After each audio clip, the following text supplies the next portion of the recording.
What does poverty mean? We've all seen examples of extreme poverty in other countries and in Australia. But what does it actually mean to be poor in this country for the average family?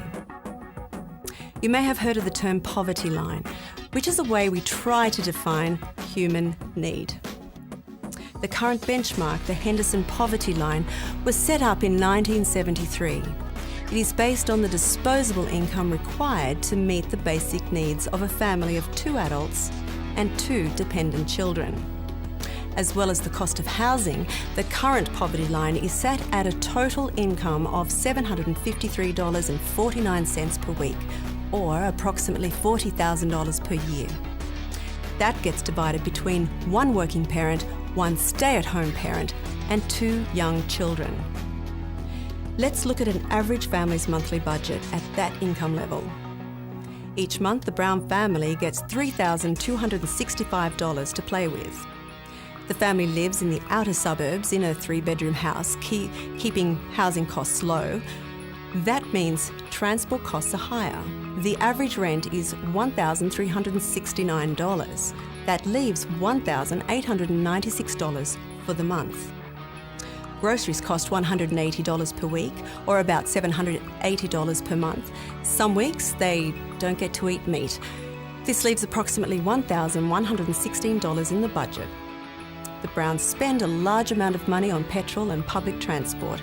Mum uses a full tank of petrol in her 2001 Mazda 626 at $1.13 a litre, dropping Dad at the train station and running Mum's taxi with kids' schools, sports and shopping. Dad commutes to work with a monthly train pass cost of approximately $471 per month, leaving $645. If you now add in third-party car insurance, telephone and internet bills, a visit to the local medical clinic and medical prescriptions, we now take off another $191, leaving just $454. Mum and Dad spend $50 on alcohol a week, which helps them cope. That's $216, leaving $238. Both kids play basketball once a week, which adds up to $86 in subs and uniforms per month. That leaves Mrs. Brown $152 to budget with.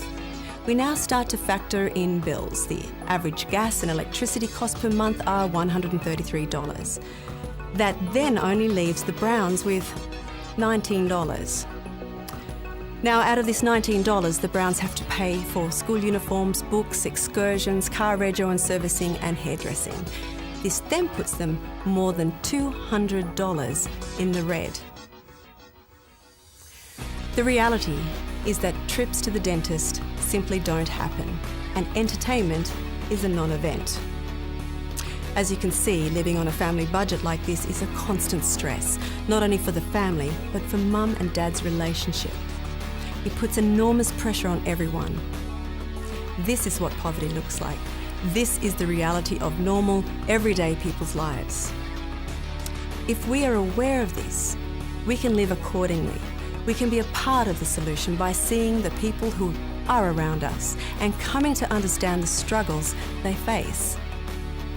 We can fulfill Jesus' command to love our neighbours in small, simple acts of love, like dropping a casserole over to the neighbour who's just been laid off, or offering to drop the neighbour's kids at school to help Mrs. Brown save a few dollars in petrol each week. We will no doubt come across situations that are too much for us to help with.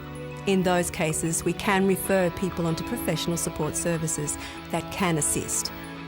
But as Jesus' followers, we are responsible to actively and practically love those He has put on our path of life.